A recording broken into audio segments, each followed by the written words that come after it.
Good morning সবাইকে। আজকে কুমড়ো দিয়ে ইলিশ মাছের মাথা দিয়ে বানিয়ে দেখাবো।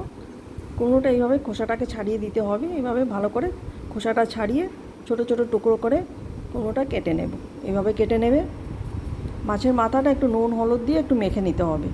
এইভাবে নুন হলুদ দিয়ে একটু ভালো করে মেখে নেবে। মেখে কড়ার মধ্যে তেল দিয়ে নেব। তেলটা গরম হয়ে গেলে মাছের মাথাটা একটু ভালো করে ভেজে নিতে হবে।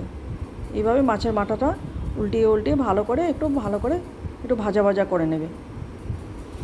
মাছের মাথাটা ভাজা হয়ে গেছে, মাথাটা তুলে নিচ্ছি। সেই তেলের মধ্যে দিয়ে দেব কালো জিরে কাঁচা লঙ্কা দিয়ে একটু নাড়াচাড়া করে তার মধ্যে কুমড়োটা দিয়ে দেব। কুমড়োটা দিয়েও আবার একটু নাড়িয়ে নিতে হবে। নুন হলুদ একটু দিয়ে দেবো, জিরে গুঁড়ো দিয়ে একটু ভালো করে নাড়িয়ে ঢাকা দিয়ে রাখবো কিছু সময় সেদ্ধ হওয়ার জন্য। কুমড়োটা একটু সেদ্ধ হয়ে গেলে, বেশি সিদ্ধ করবে না, একটু সেদ্ধ হয়ে গেলে তার মধ্যে দিয়ে দেবে মাছের মাথা দিয়েও একটু সময় ঢাকা দিয়ে রাখবে। মাছের মাথাটা নরম হয়ে গেলে এইভাবে একটু ভেঙে দিতে হবে। ভেঙে আবার একটু ভালো করে নেড়ে নিতে হবে। তার মধ্যে ছড়িয়ে দেব ধনেপাতা।